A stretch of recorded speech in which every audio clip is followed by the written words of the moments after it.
D'accord. Ok. La dernière fois, qu'est-ce que nous avons fait? La dernière fois, nous avons parlé des types de négociations internationales, si vous en souvenez. Et nous avons expliqué les deux types, la négociation conflictuelle et la négociation coopérative, si vous en souvenez. Nous avons traité la dernière fois la négociation conflictuelle, c'est-à-dire essentiellement win-lose. C'est ça la stratégie essentielle de ce type de négociation. Et on a commencé la négociation coopérative en quelque sorte en disant et le principe fondamental de cette négociation, c'est win-win, c'est-à-dire qu'essentiellement, on imagine qu'il y a différentes formes de gains possibles qu'on peut envisager à la sortie de cette négociation. Jeu à somme croissante, si vous en souvenez aussi. OK? D'accord. Nous avons dit que normalement, dans ce type de négociation qui se repose sur la nature coopérative essentiellement, on doit avoir la confiance et le respect pour assurer le fonctionnement ou le déroulement de la négociation coopérative d'une manière réussite. OK? Et nous avons dit, si vous en souvenez, est-ce que dans la négociation coopérative, le rapport de force disparaît? Vous pouvez répondre et désactiver. Euh, Est-ce que le rapport de force n'existe pas dans les négociations coopératives? Non. Le rapport de force existe toujours dans les négociations coopératives. C'est juste l'idée que dans ce type de négociation, essentiellement, nous avons le bénéfice que chaque partie cherche à satisfaire ses intérêts, oui, mais tout en cherchant aussi une solution équilibrée. C'est-à-dire que je cherche à garder mes intérêts et aussi réserver en quelque sorte les intérêts de l'autre partie. Okay? Donc, il y a un rapport de force qui existe, mais on cherche une solution équilibrée. Okay? Et nous avons dit aussi que les caractéristiques de ce type de négociation coopérative essentiellement sont, je ne sais pas si nous l'avons dit ou non, mais en tout cas, les caractéristiques principales de la négociation coopérative, premièrement, c'est qu'il y a un projet à réaliser dans le temps en commun, c'est-à-dire que les parties qui sont en négociation, ils ont un projet à réaliser en commun dans le temps. Donc, ils sont vraiment conscients qu'un projet en commun est en train de se réaliser entre eux et qu'ils doivent réserver leur relation à la fin. Deuxièmement, la volonté de maintenir un fort lien de collaboration à long terme. Et donc, on ne passe pas à un conflit, à une négociation conflictuelle parce que nous sommes conscients que nous devons maintenir la collaboration sur le long terme aussi. Et donc, la signification de la volonté de coopérer, ça veut dire essentiellement qu'il y a un désir de gain mutuel, évident, pour chaque partie, mais en même temps, on est là pour assurer l'intérêt commun ou l'équilibre, la solution équilibrée commune entre les deux. Et à la fin, juste pour terminer avec cette négociation coopérative, il faut savoir que normalement, dans la négociation coopérative, il y a un mode de relation basé sur deux éléments essentiels. Premièrement, un état d'esprit. Ça veut dire quoi un état d'esprit? Ça veut dire essentiellement que les protagonistes, ils ont un degré de flexibilité assez important. C'est-à-dire que là, les protagonistes, ils sont conscients de leur intérêt, ils sont là pour aussi préserver et garantir leurs intérêts, mais ils sont aussi préoccupés par ce résultat de gagnant-gagnant, win-win, cette situation de win-win. Okay? Et de l'autre côté, le mode de relation dans ces négociations-là est basé sur l'idée que nous sommes des partenaires essentiellement. Des partenaires parce que nous voulons préserver la relation sur le long terme. D'accord? Donc, ce sont les deux types de négociations essentielles de nature conflictuelle et de nature coopérative. Tenons compte que normalement, la négociation, en réalité, c'est un mix entre les deux. C'est-à-dire qu'on n'a pas des relations conflictuelles 100%, ni des des négociations conflictuelles 100%, ni négociations de coopération 100% aussi. OK? D'accord. Est-ce que vous avez une question jusqu'à là? Tout est clair jusqu'à là? OK. Une question. Oui. S'il vous plaît, est-ce que vous pouvez rappeler les caractéristiques essentielles de la négociation conflictuelle? Ok. Est-ce que quelqu'un peut nous rappeler les caractéristiques de la négociation conflictuelle? Quelqu'un se souvient un peu de quoi il s'agit cette négociation conflictuelle? Nous l'avons déjà discuté la dernière fois.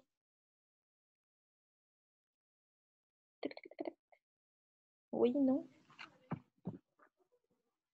Faten, Amy, bonjour. Peut-être Oui? qu'il y en a une rivalité, méfiance, concurrence, et se perçoivent comme des adversaires. Ok. Et il y en a un mode d'interaction oppositionnel. Ok. Très bien. Ok, normalement, c'est un peu ça l'idée. Nous avons dit que la caractéristique de la négociation conflictuelle, c'est a priori la rivalité, la compétition, la méfiance, voire même, c'est donc l'inverse de la négociation coopérative où elle est marquée par la confiance et le respect. Dans les négociations conflictuelles ou à tendance conflictuelle, c'est vraiment la confiance, la méfiance, la compétition et la rivalité qui règnent un peu. Les protagonistes se voient ou se perçoivent comme des adversaires. On ne passe pas au conflit parce qu'on sait bien quel est le coût du conflit. Donc, on ne passe pas à la guerre physique parce qu'on connaît bien le coût de cette guerre physique-là. Mais en même temps, on essaye en quelque sorte de maintenir une négociation, mais dans ce cas, c'est de nature conflictuelle. Donc, le mode d'interaction, c'est nettement oppositionnel. Acteur A ou protagoniste A s'oppose contre le protagoniste B. Protagoniste, c'est le nom donné aux parties dans une négociation. Ok? Le seul point commun, donc, c'est-à-dire dans les négociations conflictuelles, comme nous l'avons déjà dit, c'est que les parties ont renoncé au diktat. Diktat, c'est-à-dire imposer un seul point de vue. C'est-à-dire ils ont quand même accepté qu'on reste sur la table de négociation pour trouver une solution commune. Et donc, ça, c'était essentiellement la différence entre négociation conflictuelle et coopérative. OK? Avant, qu'est-ce qu'on va faire aujourd'hui? A priori, nous allons parler des modes interactifs dans une négociation, c'est-à-dire qu'une fois la négociation est tenue, quels sont déjà les modes d'interaction qui se passent à l'intérieur de la négociation? Parce qu'en réalité, nous l'avons déjà dit, on n'a pas des négociations 100% conflictuelles ou 100% coopératives. C'est un mix. Et ce mix dépend essentiellement de l'interaction au sein de la négociation. C'est ça l'élément essentiel. OK? Avant de passer au mode d'interaction, 4 modes d'interaction que nous allons étudier aujourd'hui, je vais juste rappeler ou mettre le point sur déjà les composants de la négociation. OK? Les composants de la négociation en général sont quoi? Premièrement, les protagonistes. Ce que nous l'avons déjà dit, nous avons répété ce terme-là. Protagoniste, ça veut dire essentiellement les parties qui sont en train de se négocier, ce sont des protagonistes adversaires, donc c'est-à-dire une négociation à tendance conflictuelle, ou bien des protagonistes partenaires. Donc cette négociation, c'est plutôt une négociation à tendance coopérative. Okay? Et dans ce contexte-là, le négociateur, a priori, ça peut être le diplomate dans ce cas-là, c'est un porte-parole. Il est là au nom de son État. Il négocie au nom de son État, parce qu'il représente son État. Nous l'avons déjà dit, les 3 missions principales de toute mission diplomatique, la représentation, deuxièmement l'information, si vous vous en souvenez, et troisièmement, la négociation. Okay? Et donc, ça, c'est le premier composant, les protagonistes. Deuxièmement, la notion de divergence. Ça veut dire quoi la notion de divergence? Ça veut dire qu'a priori, il existe un écart ou une divergence entre les points de vue de ces parties-là, et c'est pour cela qu'ils vont déjà faire une négociation, parce que s'il n'y a pas un sujet de divergence, alors on ne va pas négocier. L'essentiel, c'est que les protagonistes, adversaires ou partenaires, doivent avoir confiance qu'on peut réduire les divergences à travers la négociation. On peut arriver à une solution à travers la négociation. Ça, c'est deuxième composante, la notion de divergence. Troisièmement, construire un compromis. Toute négociation, elle est là en train de chercher un compromis. Nous l'avons déjà distingué la dernière fois entre négociation et une simple discussion ou un simple dialogue. La négociation, ce n'est pas un simple dialogue ou une simple discussion, parce qu'on est là pour trouver une solution a priori. Donc, le compromis, c'est le résultat des accords peut-être qui seront signés à la fin de négociations. Donc, vos devoirs, quelqu'un va travailler sur les accords sur le nucléaire iranien, par exemple. Donc, ça, c'est un objet, c'est le résultat de la négociation, a priori. Okay. Et quatrième composante, c'est avoir un objectif et une marge. Et ça, c'est très important. Parce que la négociation exige que chaque protagoniste il a un certain objectif qu'il essaye d'y arriver, les intérêts qu'il cherche à préserver essentiellement, mais aussi il a une marge de manœuvre. Marge, c'est-à-dire il connaît bien les lignes rouges. Quand est-ce qu'il va, il peut quand même assurer un dosage de compromis, quand est-ce qu'il ne va pas faire ça. Et donc, cet élément-là, le tactique essentiellement préparé dans une négociation pour assurer le but, l'objectif et la marge, c'est très important. Okay. Et cinquièmement, c'est le dernier composant, c'est tenir compte du rapport de force. Le rapport de force, c'est le cinquième composant de toute négociation. Comme nous l'avons déjà dit, soit négociation conflictuelle ou négociation coopérative, le rapport de force existe toujours. On ne peut pas nier ça. Et donc, le rapport de force, le fait de tenir en compte le rapport de force dans la négociation, c'est la cinquième composante essentielle de toute négociation. On doit signaler l'existence de rapports de force entre les protagonistes. Okay. Et ce rapport de force peut être d'un ordre hiérarchique ou peut-être aussi d'un ordre conjoncturel. Hiérarchique, c'est-à-dire, c'est par exemple les États-Unis, c'est la première puissance du monde, par exemple. Donc ça, déjà, c'est un rapport de force hiérarchique qui existe. Conjoncturel, c'est-à-dire que ça change. Ça change dépend du marché, dépend de la concurrence, par exemple.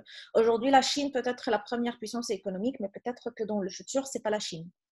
C'est un autre pays. Et donc, c'est lui qui aura cette position de rapport de force parce qu'il aura plus de pouvoir économique, militaire, n'importe quoi. D'accord? Donc, ça, c'est essentiellement le rapport de force qui existe dans la négociation et les 5 composantes de toute négociation internationale. D'accord? Est-ce que vous avez une question jusqu'à là aussi? Tout est bien pour vous? Ok. Oui. On passe alors au sujet d'aujourd'hui, les modes d'interaction dans une négociation. Ok? D'abord, comme nous l'avons déjà vu, la typologie des négociations, ça c'était très important juste pour nous guider à savoir cette négociation est à domination coopérative ou bien à domination conflictuelle. C'est ça le seul but ou le but réel, si on veut dire, de cette typologie-là, qu'on va essayer de savoir quelle est la tendance dominante dans la négociation actuelle. Mais pour comprendre essentiellement quelle est la domination qui influe la négociation conflictuelle ou coopérative, il faut a priori comprendre qu'est-ce qui se passe dans la négociation elle-même. Puisqu'en réalité, c'est un mix entre conflit et coopération. Et donc, qu'est-ce qui se passe dans la négociation elle-même? Ça, c'est l'intérêt de ce cours aujourd'hui. Normalement, de façon générale, les modes interactifs sont déterminés par plusieurs éléments. Les modes interactifs, ça veut dire quoi déjà? Qu'est-ce que ça veut dire mode d'interaction au sens, même au-delà des négociations? Qu'est-ce que ça veut dire mode d'interaction?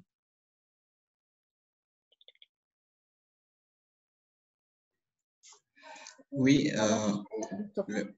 le mode d'interaction peut se définir comme en fait comment les individus interagissent entre eux. D'accord, ok. Oui. Ok. Quoi encore, Mona?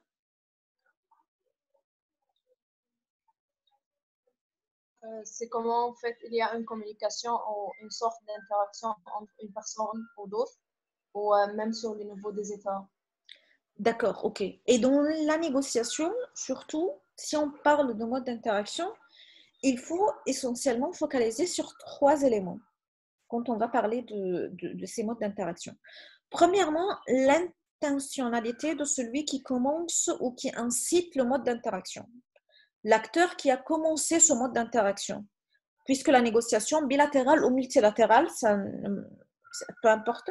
Mais il y a quelqu'un qui va initier, qui va commencer le mode d'interaction. Quelqu'un qui a mené une action qui a été compris par l'autre partie comme étant une action agressive ou une action non agressive. Et donc, il va en contrepartie réagir face à cette interaction. Donc, a priori, le mode d'interaction se base premièrement sur l'intentionnalité de celui qui va commencer, celui qui va inciter le mode d'interaction et le maintien.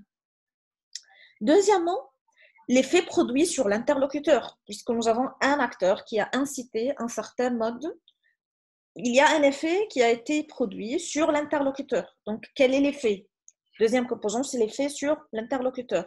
Troisièmement, c'est le processus lui-même en action, puisque c'est un processus compliqué, dynamique, action, interaction, action, réaction, et ainsi de suite. D'accord? D'accord, ok. Et donc, normalement, les protagonistes dans une négociation, ils sont toujours réactifs à ces trois éléments-là. L'intentionnalité, l'effet et le processus lui-même qui est en action. D'accord? C'est clair jusqu'à là? Oui? Ok. D'accord. Et lorsque n'importe quel négociateur, normalement, il attaque, par exemple, on va voir comment l'autre reçoit ça et comment il va réagir en contrepartie. OK? D'accord. Ça, c'est le cas normalement pour comprendre les 4 modes d'interaction, mais il faut toujours tenir en compte un petit élément, que parfois nous avons des éléments de recadrage, c'est-à-dire que parfois l'acteur peut recadrer déjà le mode d'interaction initié. C'est-à-dire si l'acteur A vient de m'attaquer, moi en tant qu'acteur B, je peux recadrer cette attaque-là, recadrer et donc en quelque sorte modifier le mode d'interaction que l'acteur A veut imposer. Vous comprenez qu'est-ce que ça veut dire recadrage? Non. OK.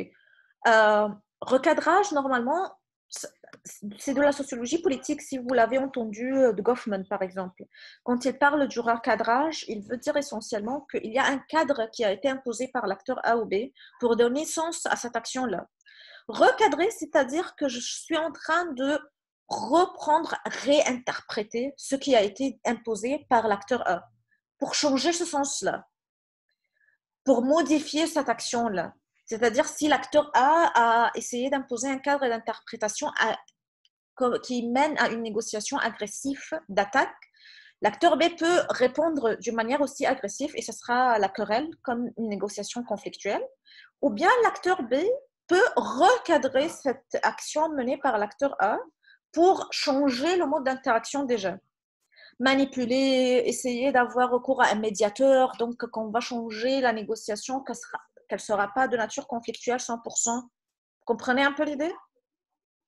Justina? Ouvrez le micro pour que je puisse vous entendre. Oui, je comprends. Ok, très bien, d'accord. Ok, donc ça c'est l'exception. Mais si tout ira d'une manière normale, donc c'est toujours ce rapport entre acteur A et acteur B dans la négociation. Ou acteur A et B, et c'est si nous parlons d'une négociation multilatérale. Ok? D'accord. Donc, pour comprendre le mode d'interaction, comme vous l'avez déjà dit, l'essentiel, c'est de comprendre que la négociation est fondamentalement un acte de communication. Et donc, le mode d'interaction, c'est un acte de communication entre des hommes. Ce sont des hommes à la fin, comme nous l'avons déjà dit la dernière fois, le caractère humanitaire de la négociation.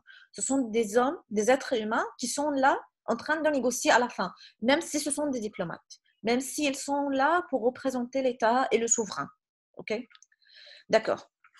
Voyons le premier mode ou le premier type de mode d'échange au sein d'une négociation. Pour les autres qui ont fermé la vidéo, est-ce que vous suivez toujours? Parce que la vidéo s'est fermée et le micro, je préfère que vous réactivez la vidéo juste pour que je sois sûre que vous êtes en train de suivre, ok? Ok. Donc, merci. Ok. Premier type de négociation, c'est le type de négociation polémique. OK? Qu'est-ce que ça veut dire, type de négociation polémique? Le type de négociation polémique, ça veut dire quoi? Qu'est-ce que ça veut dire polémique déjà? Juste le terme. Quand on dit polémique, ça veut dire quoi? Ça veut dire dispute. Dispute. Dispute. Oui. Ok, bah, très bien. C'est un peu ça l'idée quand on parle de polémique.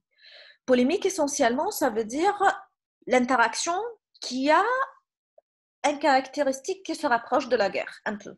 C'est-à-dire c'est un débat agressif, en quelque sorte, une attitude agressive menée dans ce débat-là. D'accord? Et donc, il s'agit, quand on parle de négociation polémique, il s'agit d'une confrontation comme épreuve de force dans cette négociation-là. C'est-à-dire quoi? C'est-à-dire que les protagonistes, le débat, la négociation elle-même, elle a un ton agressif dans ce contexte-là. Le mode d'interaction se rapproche d'un mode d'interaction conflictuel qui peut mener à une négociation de nature un peu conflictuelle si c'est vraiment mobilisé d'une manière très forte. Ok? La négociation semble à une guerre, en quelque sorte. On se craint et on répond coup à coup. Vous savez, selon les auteurs, ils ont qualifié ça, ils ont dit que le débat, c'est une sorte de ping-pong verbal. Comme si toi, tu as passé un mot un peu agressif, l'autre, il répond. C'est comme si vraiment on est en train de faire un débat de ping-pong, mais c'est à travers les mots. Ok? Parce que toujours, négociation, on ne passe pas à la violence physique, en quelque sorte. D'accord? Et donc, l'agressivité se justifie par quoi dans ce mode d'interaction normalement? L'agressivité se justifie par, a priori, la quasi-certitude préalable de l'échec à croire qu'on peut arriver à une solution. C'est-à-dire que les deux protagonistes-là, ils ont l'intention que leur proposition ne va pas être acceptée, que la proposition de l'acteur A ne va pas être acceptée par l'acteur B. Et l'acteur B a même conception. Il est certain, quasiment, que sa perception ne va pas être acceptée par l'acteur A. OK? Donc, ça peut être lié à quoi aussi? Ça peut être déjà lié à l'histoire des relations interpersonnelles, c'est-à-dire déjà les relations entre l'État A et l'État B sont marquées par cette méfiance en quelque sorte. Donc pas ça seulement, ça peut être lié à l'accès aux informations, la deuxième fonction de la diplomatie, si vous en souvenez. Si la mission diplomatique, elle est là, elle fournit toutes les informations nécessaires vraiment à l'État, accréditant. Dans ce cas-là, déjà, peut-être que l'État a des informations qui lui irritent à l'avance avant d'entrer dans la négociation. Vous comprenez? C'est-à-dire que déjà, en entrant dans la négociation, elle a des informations préalables qui lui mènent à avoir un mode d'interaction agressif. Elle est quasiment sûre que l'autre acteur ne va pas accepter ses demandes. Vous comprenez? Oui? Oui? Ok. D'accord. Donc, la discussion ici, c'est plutôt agressif, comme nous l'avons déjà dit, et la discussion substitue en quelque sorte la négociation. Si vous en souvenez, la dernière fois, nous avons dit que la négociation, ce n'est pas une discussion. La négociation, ça diffère par rapport à un simple débat ou une simple discussion. Dans le mode de négociation ou le mode d'interaction de négociation polémique, on se rapproche de plus en plus d'une discussion, et on s'éloigne d'une négociation. C'est-à-dire, on est là en train de disputer au lieu de négocier. Ok? On est là justement en train de dire tout, ok, mais on n'a pas négocié vraiment. On n'a pas cherché un terrain commun pour avoir une solution commune et arriver à un résultat ou une solution pour cette négociation-là. D'accord? Normalement, la négociation de type polémique, évidemment, c'est souvent inefficace parce qu'elle est incapable la plupart du temps d'avoir vraiment aboutir à une solution à la fin. Et normalement, la tournure polémique dans une négociation, elle est peu souhaitable. C'est-à-dire que les acteurs, normalement, les protagonistes, évitent toutefois qu'on arrive à une négociation ou à un mode d'interaction dans une négociation 100% polémique. Okay? Dans ces modes d'interaction, nous avons toujours ce mix. C'est-à-dire qu'on peut avoir un mode d'interaction polémique avec un mode d'interaction que nous allons parler après, le passage de force ou autre. Donc, on peut avoir ce mixage-là. Et quand nous avons le mode d'interaction très polémique, ça veut dire que la négociation, elle a une chance d'être une négociation conflictuelle, de plus en plus conflictuelle, et non pas coopérative. Ok? Ça, c'est donc le premier type de négociation pardon, pas type de négociation, type de mode d'interaction dans une négociation. OK? C'est clair, le type polémique. D'accord. Passons au deuxième type d'interaction, c'est la négociation de type de passage en force. Ça veut dire quoi, passage en force? Passage en force, ça veut dire pas le passage en force physique toujours, parce que nous parlons d'une négociation toujours, ok? Ça veut dire quoi alors le passage en force? Ce type, essentiellement, il veut dire qu'il y a une prise d'un des protagonistes qui a eu la main haute sur la négociation. C'est-à-dire quoi? Essentiellement, c'est une décision unilatérale qui a été prise par l'un des protagonistes de passer en force, c'est-à-dire d'avoir une même mise sur l'échange des négociations. Ok? Ça veut dire quoi aussi? Ça veut dire que là, essentiellement, il est le plus fort et il est conscient qu'il peut imposer son point de vue. Et puisqu'il est conscient qu'il est le plus fort et il a cette capacité d'imposer son point de vue, il essaye de contrôler l'échange de la négociation. Il essaie donc de contrôler le rapport d'échange et de contrôler toute la négociation. Quel est le problème de ce mode d'interaction normalement, le passage en force? A priori, c'est la volonté d'amener l'autre à faire X ou Y par le biais d'une interaction coercitive, plus ou moins contraignante. Parce que là, je ne suis pas en train de convaincre l'autre protagoniste d'adopter mon point de vue. Non, je ne suis pas en train de les convaincre. Ce n'est pas ça le but. Je ne suis pas en train de chercher une solution équilibrée avec lui. Non. Ici, je suis en train d'amener l'autre à faire ça par voie de contrainte, par voie de coercition. Parce que l'autre est bien conscient que je suis l'acteur le plus fort, que j'ai plus de pouvoir, que je peux lui passer même à une force physique. Vous voyez? Oui? C'est clair. Ok, d'accord. Farida, c'est bon? C'est bon pour vous? Karine? Ok, d'accord. D'accord. Normalement, quand on parle du passage en force, comme nous l'avons déjà dit, c'est un passage en force dans une négociation et donc ce n'est pas une guerre sur le terrain. Alors, quand on passe à l'usage en force ou le passage en force dans la négociation, dans ce mode d'interaction-là, qu'est-ce qui se passe en réalité? Ici, on a essentiellement des gestes, des articulations, un langage verbal assez fort. On a des gestes même du corps qui représentent que cet acteur-là, ce protagoniste-là, c'est le plus fort. Il a le plus de pouvoir dans la négociation. Okay? Il adopte des mots et des termes assez forts. Et donc, en quelque sorte, les diplomates qui sont là dans une négociation et qui vont adopter ce mode d'interaction par le passage en force doivent avoir quand même une maîtrise des règles de l'éloquence. C'est-à-dire qu'ils ont la capacité de s'exprimer.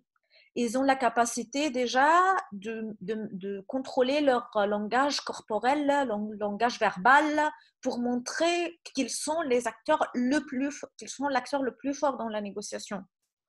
Vous voyez? Oui? Oui. Okay.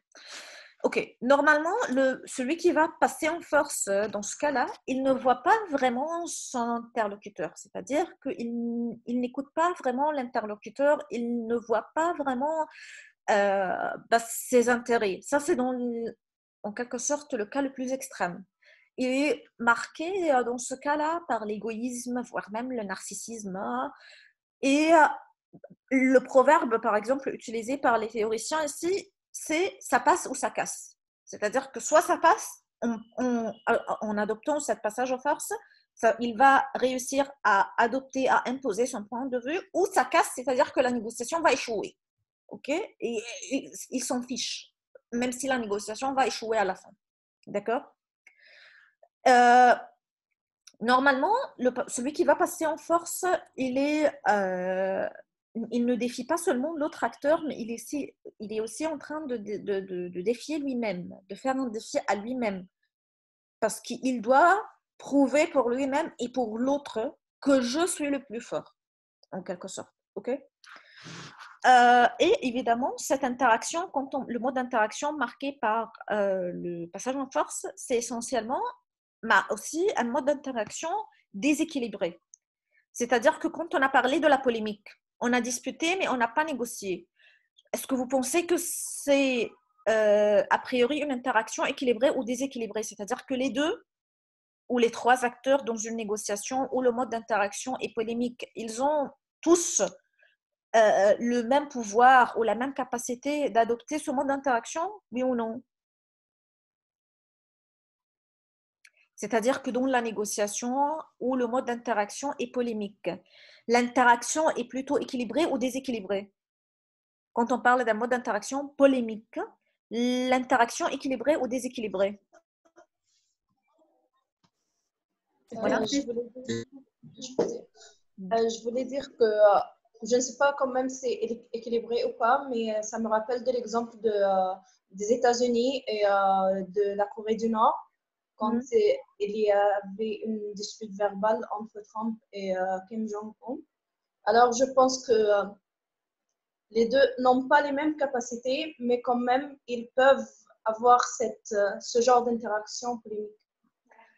Ça, c'est très bien parce que c'est ça l'idée. Donc, la négociation où le mode d'interaction est a priori polémique, a priori, oui, le mode d'interaction est équilibré. Je ne parle pas du rapport de force, je parle du mode d'interaction. L'interaction, c'est a priori équilibré, c'est-à-dire les deux ou les trois acteurs, les protagonistes, ils se disputent. Tous sont en train de se disputer. Mais quand on parle au passage de force, aux forces, essentiellement, non, c'est plutôt une interaction déséquilibrée parce que c'est un acteur qui a cette conscience qu'il est le plus fort, en quelque sorte, et c'est lui qui va essayer d'imposer son point de vue. Vous voyez? Donc l'interaction dont le type de mode d'interaction passage en force est a priori déséquilibré. Par contre, au mode d'interaction polémique. D'accord? Ok. D'accord. Normalement, le passage en force, en quelque sorte, peut mener à la fin, si c'est vraiment exercé d'une manière excessive, à une négociation conflictuelle, évidemment. Si l'acteur va insister, si le protagoniste A ou B va insister et mobiliser ce mode d'interaction-là jusqu'au bout, enfin, nous allons avoir une négociation conflictuelle. On ne peut pas imaginer qu'à travers ce mode d'interaction, si c'est le mode d'interaction dominant dans la négociation, que des relations coopératives ou de partenariat peuvent être développées entre les États dans ce cas-là. Okay? Ça, donc, c'est le deuxième mode d'interaction. Donc, le premier, polémique. Le deuxième, c'est passage en force. Troisième mode d'interaction, c'est la manipulation. Ça veut dire quoi? La manipulation comme mode d'interaction dans une négociation. A priori, quand on parle de la manipulation comme mode d'interaction, ça veut dire que là, les protagonistes confrontés à une divergence, ils sont obligés de tenir compte d'un minimum d'interdépendance. C'est-à-dire que dans ce cas-là, les protagonistes, ils sont conscients qu'il y a un sujet de divergence et que nous sommes obligés, en quelque sorte, d'avoir un minimum d'interdépendance. Ils ne privilègent pas donc l'idée de passer en force. C'est pas ça le but pour eux. C'est pas ça le mode d'interaction dominant qui doit être mis en place. Or, dans ce cas-là, les négociateurs, ils vont faire quoi? Les protagonistes, ils vont donner une nouvelle dimension à l'interaction en tenant compte que leur interaction est coincée entre l'interdépendance, ils sont fortement interdépendants pour trouver une solution à leur divergence, et deuxièmement, aboutir à une solution plus ou moins proche de leur objectif. Et troisièmement, ils sont angoissés par l'idée de ne pas arriver à cette solution-là. Donc, quand on parle du mode d'interaction, de manipulation, les diplomates ou les négociateurs, dans ce cas-là, ils sont coincés en quelque sorte entre ces trois éléments-là. Le fait qu'ils sont conscients du degré d'interdépendance qui existe quand même et qu'il faut préserver pour arriver à une solution. Deuxièmement, ils veulent aboutir à une solution plus ou moins proche de leur objectif. Troisièmement, angoissé par l'idée qu'on ne peut pas arriver on peut pas arriver à cette solution, que ça reste un risque. Peut-être on ne sera pas capable d'arriver à cette solution-là. D'accord? Et donc, c'est dans ce cas-là que les négociateurs vont avoir recours à la manipulation comme mode d'interaction. Ici, ça veut dire quoi, mode d'interaction basé sur la manipulation? Ça veut dire essentiellement qu'on va essayer de modifier l'usage de l'autrui pour en arriver aux fins. On va essayer de modifier ce que l'autre acteur peut faire. OK? Je vais essayer de modifier ses actions. Vous en souvenez, comme nous l'avons dit, comme nous l'avons parlé des médiateurs, nous avons dit qu'il y a un médiateur de nature manipulateur. Le dernier cours, si vous vous en souvenez, quand nous avons parlé de la médiation, c'est un peu proche de ça, l'idée de manipulation ici aussi. Ici, il existe différents types pour exercer la manipulation, pour dire que cette négociation est de nature, ou le mode d'interaction dans cette négociation est de nature basée sur la manipulation. Quoi? Premièrement, l'interaction est de l'ordre de stratagème. Est-ce que vous comprenez qu'est-ce que ça veut dire stratagème? Oui, non, non. En arabe, Oui. stratagème, ça veut dire hila. Ça, c'est en arabe. OK? En quelque sorte, c'est la manipulation toujours. OK? Mais ici, ça veut dire quoi? Que l'interaction est de l'ordre du stratagème. C'est-à-dire que l'un des protagonistes, dans ce cas-là, ça sera le manipulé. Il est ignorant de ce qui se passe, alors que l'autre, le manipulateur dans ce cas-là, se caractérise par le désir de dissimuler son acte. L'acteur, là, le protagoniste, le manipulateur, qui veut arriver à ses buts et qui va adopter ce mode d'interaction, de manipulation, il va faire de sorte que l'autre acteur, l'autre protagoniste, le manipulé dans ce cas-là, il ignore toujours qu'est-ce qui se passe. C'est ça l'idée du stratagème. Hila, c'est-à-dire que l'autre, en quelque sorte, il ne sait pas que je suis en train de manipuler, de lui manipuler. Comprenez? Qui n'a pas bien saisi l'idée? Oui. Bon, ok. D'accord. Donc, a priori, soit une interaction de l'ordre du stratagème, c'est-à-dire que l'un des protagonistes, le manipulé dans ce cas-là, il est ignorant de ce qui se passe, alors que l'autre, le manipulateur, se caractérise par le désir de dissimuler son acte. Pourquoi il va faire ça? Pourquoi il va essayer de dissimuler cet acte? Premièrement, il peut être peur de ne pas réussir. Il n'est pas sûr qu'il va vraiment convaincre l'autre de faire son action ou non. Donc, il va essayer de dissimuler son action. Il peut avoir aussi une vision négative, c'est-à-dire qu'il n'est pas capable de passer en force pour imposer son point de vue, mais quand même, il est un peu méfiant. Est-ce que la négociation coopérative 100% peut mener vraiment à une solution ou non, en quelque sorte. Okay? Ici, il faut justement être conscient que si l'acteur, le protagoniste, emploie ce stratagème d'une manière aussi excessive, parce que ça peut être mobilisé dans les différentes négociations, mais avec un pourcentage assez faible. Mais si c'est vraiment le mode d'interaction qui domine la négociation, cela veut dire à la fin qu'on va en quelque sorte influencer négativement la négociation.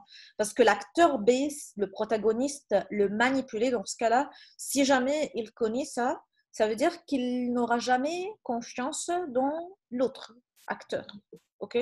Donc, sur le long terme, ici, c'est le mode d'interaction utilisé exclusivement. Cela veut dire qu'on va empoisonner la négociation. OK? Ça, c'est donc la première façon pour entamer un mode d'interaction de manipulation. Deuxièmement, c'est inspirer des sophistiques. Vous savez qu'est-ce que ça veut dire les sophistes? Les sophistes de la cité grecque? Oui? Ok. Vous ne le savez pas. Karine, vous le savez, qu'est-ce que ça veut dire les sophistes? Non? Oui. يعني je crois إن هما les personnes qui أوكي لا أنا I'm not sure بس يعني فسطائيين en arabe. لا هو أنا غاب هيبقى وحش بالنسبة لي بس يعني I guess الناس اللي بتشك في كل حاجة Apparaît pas trop, les sophistes, a priori, est-ce que quelqu'un a une idée? Je suis pas sûr, mais je pense qu'en fait, c'est Je crois en fait que utilisé dans la cité grecque pour désigner ceux qui utilisaient la parole pour convaincre même s'ils n'ont pas raison. D'accord, oui, c'est ça l'idée. Mariam, vous voulez dire autre chose? je crois qu'ils sont اللي هم الزاهدين او اللي بيزهدوا عن كل حاجة ولا لا اوكي اوكي Pour l'intervention. Essentiellement, le but essentiel des sophistes, c'est un peu ce que Bouddha vient de dire. Les sophistes, donc la cité grecque, ne s'intéressent pas au fait est-ce que ce qu'ils sont en train de dire, c'est vrai ou non. Peu importe. C'est pas ce qu'ils sont en train de chercher. Ce qu'ils sont en train de chercher, c'est qu'ils s'attachent à être crus. C'est-à-dire, même si je suis conscient que je ne dis pas la vérité, mais je vais faire tout ce que je peux pour convaincre l'autre que c'est la vérité. Peu importe si c'est la vérité ou non, ça ne me regarde pas. Je vais mobiliser tous les moyens possibles justement pour être cru. C'est ça le but des sophistes, essentiellement. C'est la force pour lui, le fait d'être cru par les autres. Et donc, comment ça a un lien avec notre question ici de la manipulation comme mode d'interaction? Ici, les protagonistes dans cette négociation-là, essentiellement, les manipulateurs, a priori, ils sont inspirés de cette mentalité sophiste. C'est-à-dire que l'important pour lui, c'est de faire croire, d'être cru, de persuader l'autre acteur, l'autre protagoniste. C'est ça le mode d'interaction sur lequel il est basé pour utiliser la manipulation. Il fait tout ce qu'il faut, tout ce qu'il peut pour justement être cru par l'autre. Même si ce qu'il est en train de dire n'est pas vrai. C'est pas ça ce qui lui importe, en quelque sorte. D'accord? Donc ça, c'est le deuxième moyen, en quelque sorte, pour adopter le mode d'interaction basé sur la manipulation. D'accord? Ok. Passons vers le troisième moyen, toujours pour adopter le mode d'interaction basé sur la manipulation. C'est le calcul et le tactique. Ça veut dire quoi le calcul et le tactique? Ici, ce sont des étapes mises en place par le négociateur. C'est-à-dire quoi? C'est-à-dire que ici, on va établir certaines tactiques et certains calculs pour que le négociateur, le manipulateur dans ce cas-là, arrive à ses buts. Il part d'un calcul bien fait pour assurer qu'il va arriver à ses intérêts à la fin. Ok? Le tactique, ici, normalement, puisque nous parlons de manipulation, toujours, il doit être codifié. C'est-à-dire que ce tactique-là, il est codifié par le manipulateur et le manipulé ne le connaît pas. Il est codifié par le manipulateur, c'est lui le seul qui a le code ou qui peut comprendre qu'est-ce que ça veut dire ces tactiques et ces calculs-là. Mais le manipulé, il n'a pas accès à cette codification. Ok? Exemple de ces tactiques, quand on parle des tactiques, comme quoi? Par exemple, tactique de culpabilité. Ça veut dire quoi, tactique de culpabilité? C'est-à-dire que moi, en tant que protagoniste, en tant que négociateur, je vais essayer d'attaquer l'autre en lui demandant explication des premières fautes. Dès qu'il va commettre une faute, quelqu'un malade, vous avez une question? Non, ça va. Non, c'est bon? Ok. Ici, quand on passe à cette tactique de culpabilité, le protagoniste, il va essayer d'attaquer son adversaire ou son interlocuteur en quelque sorte en lui demandant des explications dès la première faute. Dès la première faute commise par cet négociateur-là, moi, en tant que protagoniste je vais lui demander pourquoi vous l'avez fait. On va dramatiser les fautes en quelque sorte. Dramatiser l'ampleur du dommage causé par l'autre acteur, l'autre protagoniste. Ou bien une tactique de la surprise, c'est-à-dire par exemple que moi en tant que négociateur, je vais établir un emploi de temps précis est en quelque sorte très restreint pour justement mettre l'autre protagoniste sous contrainte du temps. Donc l'autre, il aura l'impression qu'il n'a pas de temps et donc qu'il est obligé d'adopter une décision maintenant. Il n'a pas le temps vraiment d'examiner tous les dossiers. Il doit arriver à une solution ou à une décision pour le moment. Ok. Donc je peux mettre l'autre sous contrainte du temps. C'est une tactique de la surprise. Il y a aussi le tactique de l'ajournement. L'ajournement, c'est-à-dire reporter, justement, agil. C'est-à-dire, par exemple, je ne vais pas accepter les arguments proposés par cet acteur-là. Je ne vais pas proposer des alternatives. Et je vais essayer de remettre au plus tard possible la négociation. Et ainsi de suite. On va continuer jusqu'à l'infini comme ça. C'est une tactique que le négociateur peut mobiliser à la fin. Ok? Donc, ici, normalement, de même, quand on parle de la manipulation, si elle est mobilisée d'une manière toujours excessive dans la négociation, elle peut mener à la fin à une négociation de nature conflictuelle. Si vous remarquez, déjà les 3 modes d'interaction que nous avons parlé, soit la manipulation ou bien le passage en force, manipulation, passage en force ou la polémique, les 3, s'ils sont utilisés d'une manière purement excessive, on va arriver à la fin à une négociation à domination conflictuelle. Vous l'avez bien saisi, oui, non? Oui. Justina? Je ne vous entends pas. Le micro. تقريبا وقعت منكم. Ok. Ce que j'étais en train de dire, si vous avez bien saisi les modes d'interaction, ces 3 modes d'interaction, la manipulation, le passage en force et la polémique, ces 3 modes d'interaction qui sont mobilisés à 100%. Pardon? Vous voulez dire quelque chose? لا تمام. Si elles sont mobilisées à 100% dans une négociation, à la fin, nous aurons une négociation à domination mutuelle et non pas à domination coopérative à la fin. Cela n'empêche pas de dire qu'en réalité, ces modes d'interaction sont mobilisés dans toute négociation. Mais l'idée, c'est le pourcentage. Ils sont utilisés, ils sont mobilisés à combien %? On les mobilise vraiment excessivement ou bien on les mobilise de temps en temps à un minimum pourcentage. Ça, c'est la question qui détermine la négociation à la fin aura une domination conflictuelle ou bien une domination coopérative. Ok? C'est clair jusqu'à là les 3 premiers modes d'interaction. Ok? Pour les autres qui ont fermé la caméra, si vous pouvez les activer de nouveau et faites signe si tout est bon. Okay. D'accord. Quatrième et dernier mode d'interaction, c'est la disqualification. Ça veut dire quoi, la disqualification? Ça, c'est un mode d'interaction, a priori, je ne vais pas dire qu'il n'est pas du tout utilisé dans la négociation, parce que parfois il est utilisé, mais vraiment, il met fin à toute négociation. S'il est vraiment mobilisé d'une manière importante. Ça veut dire quoi? La disqualification. Rania, vous avez une idée? Disqualification, juste le terme, disqualifier quelqu'un, ça veut dire quoi?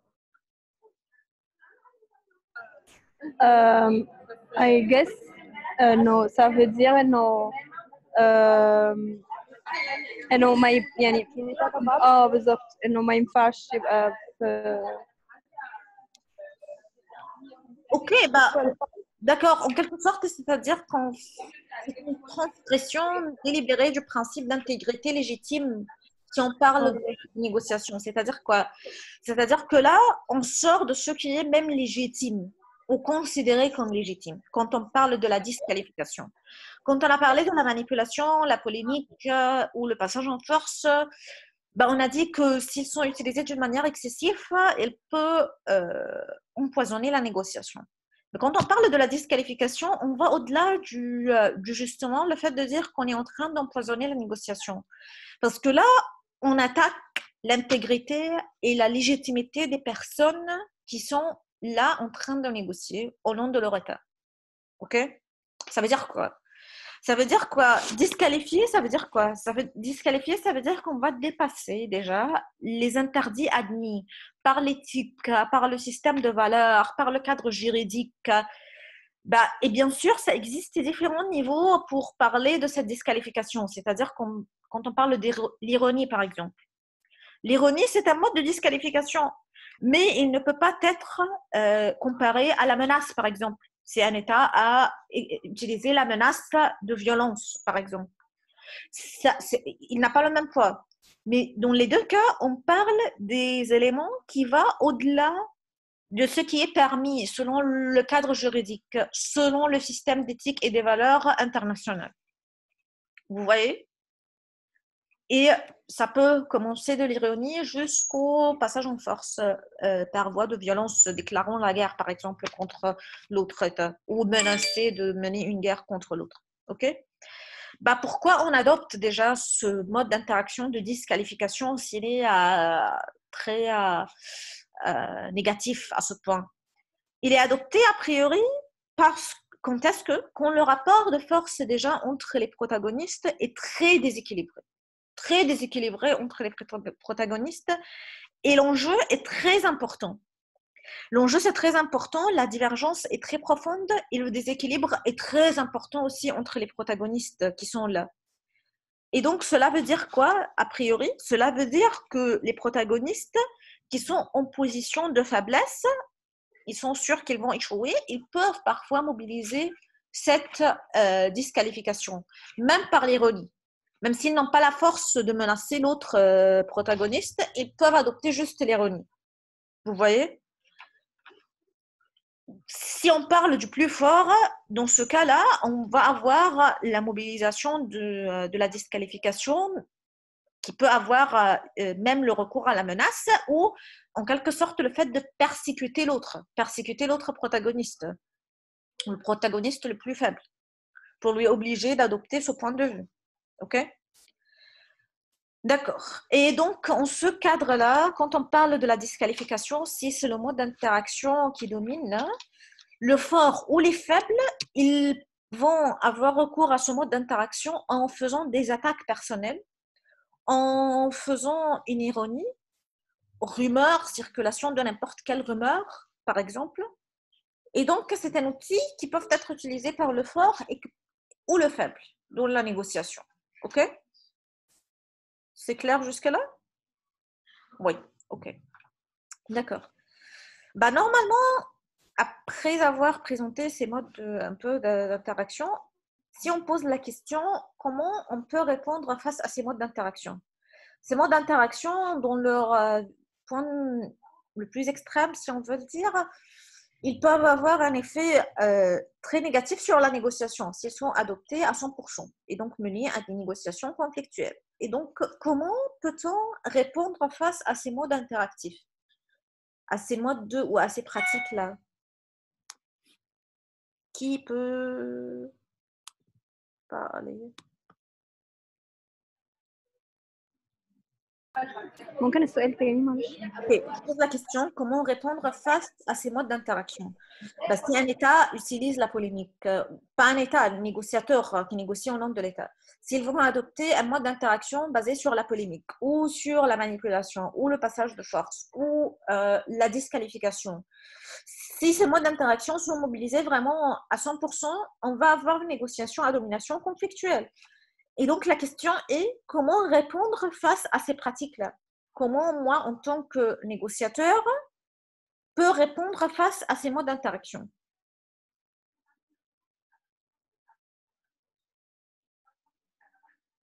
Je pense ici que je peux. Oui, oui. Oui, je pense ici que en fait, les négociateurs, ils doivent utiliser ces modes de négociation avec un pourcentage moins élevé. Et aussi, ils doivent être, je veux dire,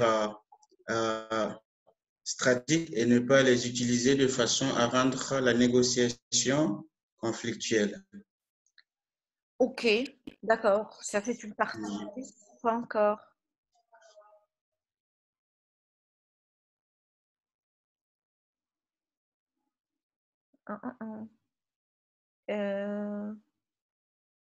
Inji?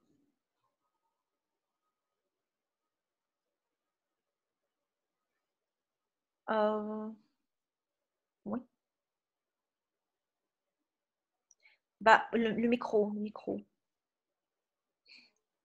Ça.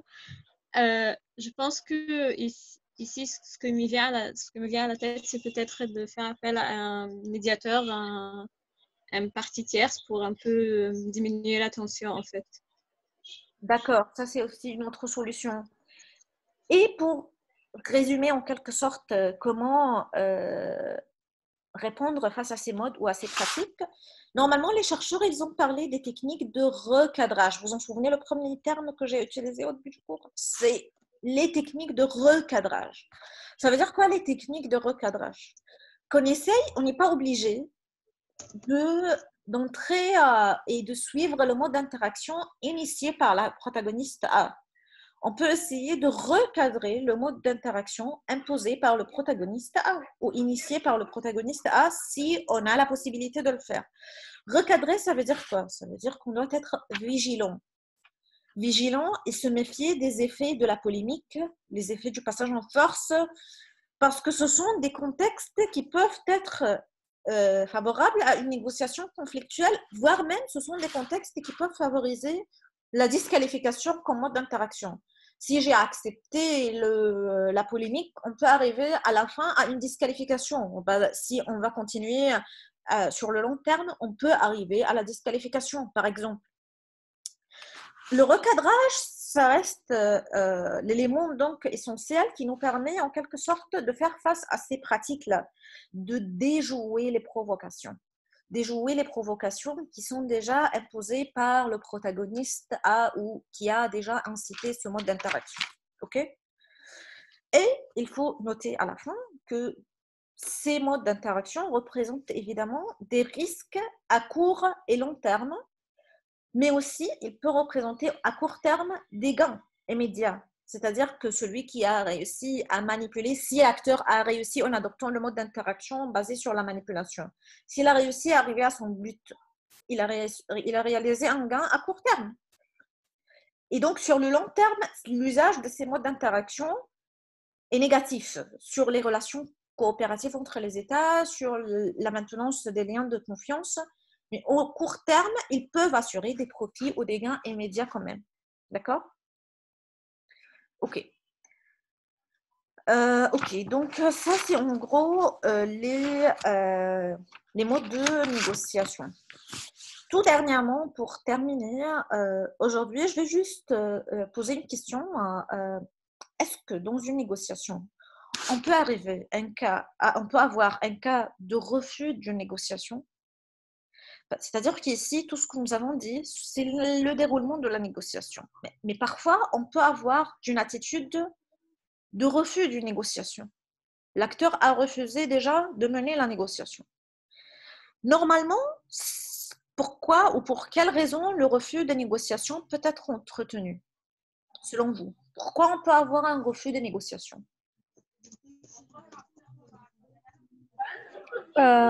On peut refuser de faire la négociation si on sait déjà qu'on est dans une position de force, comme Israël et Palestine, par exemple. Israël sait qu'elle est en position de force et du coup, Israël refuse totalement à un certain point, ils ont refusé de faire les négociations, surtout qu'on sait que personne ne peut rien faire.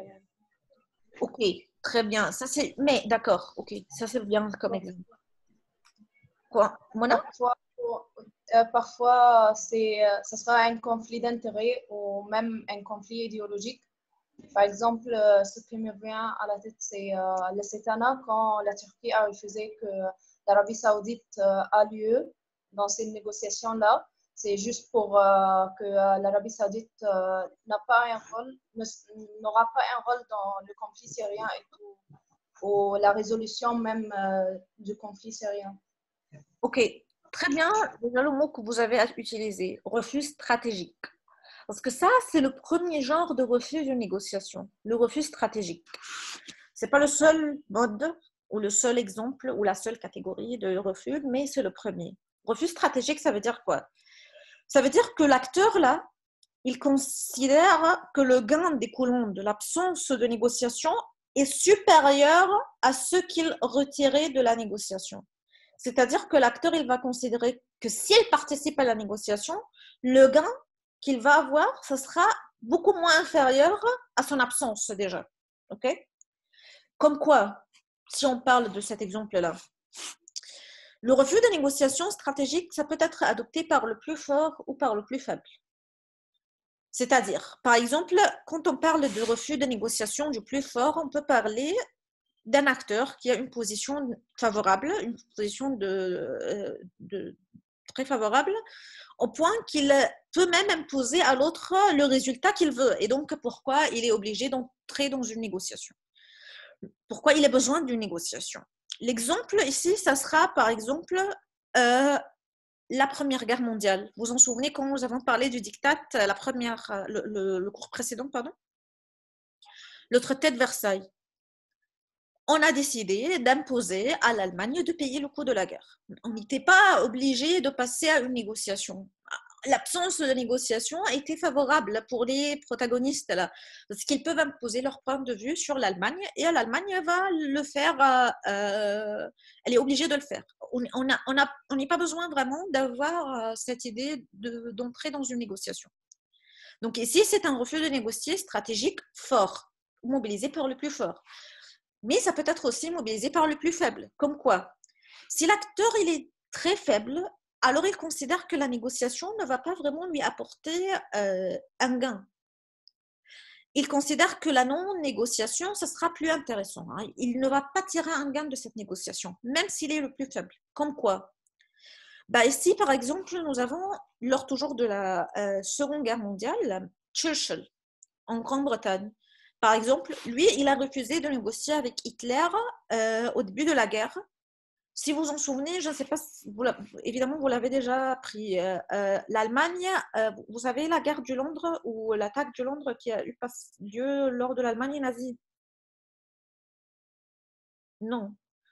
Vous pouvez chercher sur Internet et vous allez trouver qu'il y avait essentiellement une attaque de l'Allemagne nazie sur Londres.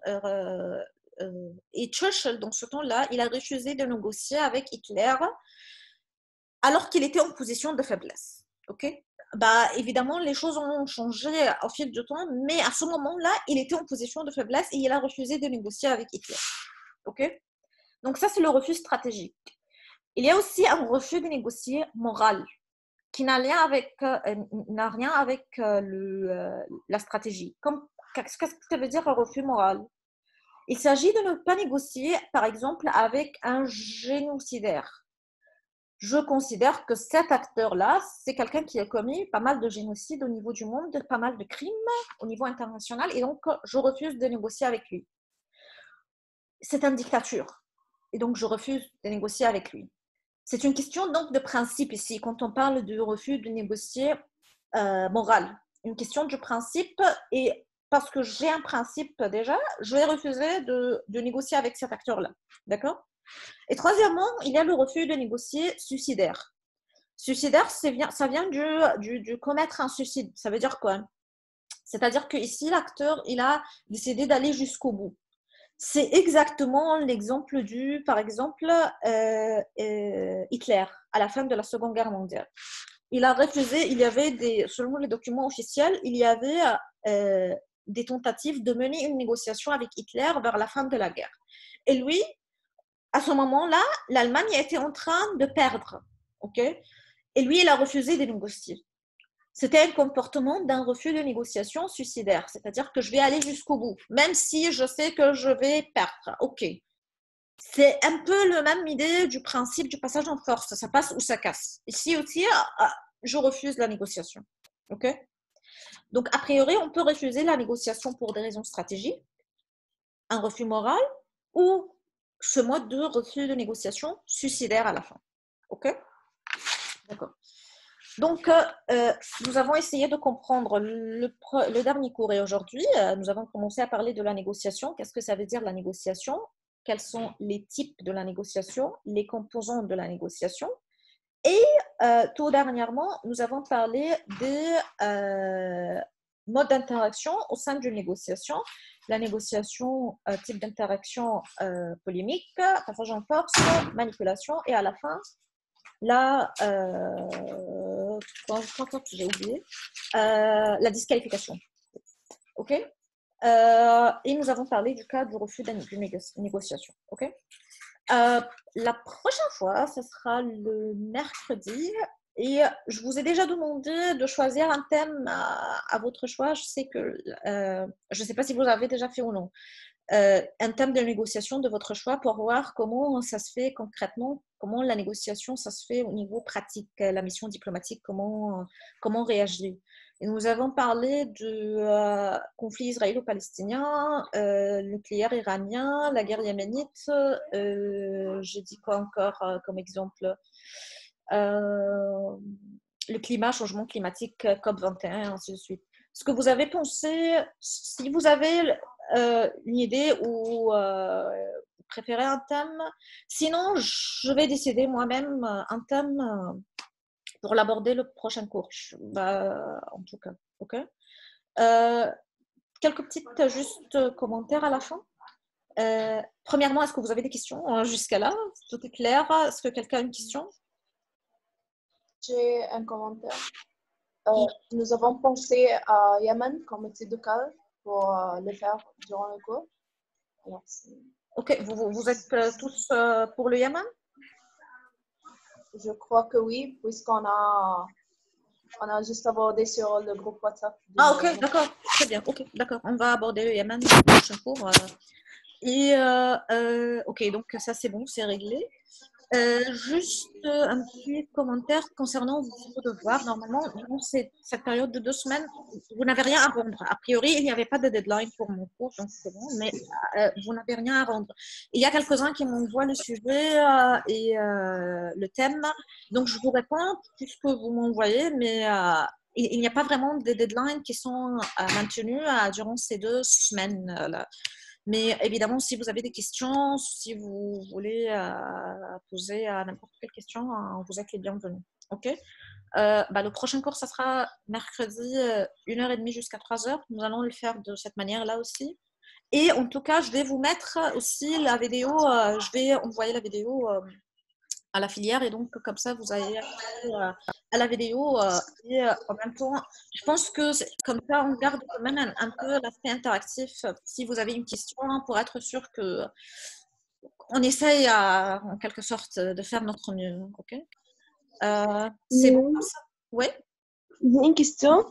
En fait, nous avons choisi l'Iran pour en parler dans le papier comme négociation, mais en fait, on n'a pas accès à des négociations réelles. Il y a des résultats seulement. Et donc, on a cherché vraiment, mais on n'a pas trouvé les négociations elles-mêmes. C'est très difficile. Est-ce que vous pouvez proposer seulement des sites ou n'importe quelle manière pour y accéder? Vous parlez sur le nucléaire iranien, n'est-ce pas? Oui. Okay. Mais d'accord, je vais essayer de regarder ça. J'ai répondu par mail, mais je vais revérifier comme ça et on en parle là. OK? D'accord, mais c'est le problème, c'est dans les sources. C'est pas la problématique, mais c'est plutôt les sources. D'accord, ok, on va essayer, c'est pas de souci, c'était juste parce que vous avez proposé de travailler sur les termes de l'accord et c'est pas ça la question, je suis pas en train de voir l'accord a dit tel ou tel ou tel, c'est pas ça le but, mais justement l'intéressant ce sera de me dire qui sont les parties qui ont été présentes dans cet accord-là, comment ils ont entamé la négociation. Quel est le contexte qui a donné naissance à cette négociation un peu? C'est ça les éléments que je préfère voir dans le devoir. Mais je vais vous envoyer quelques articles qui peuvent vous aider en quelque sorte. Et, OK. Et en tout cas, vous n'avez pas des deadlines durant ces 2 semaines. OK. OK. D'accord. C'est bon comme ça? Est-ce que quelqu'un a quelque chose à ajouter ou une question à poser? C'est bon. Ok. C'est bon, Marie? C'est bon? Ok, d'accord. D'accord. Merci et à mercredi. Ok. Au revoir. Merci. Merci. Au revoir. Au revoir. Au revoir. Merci.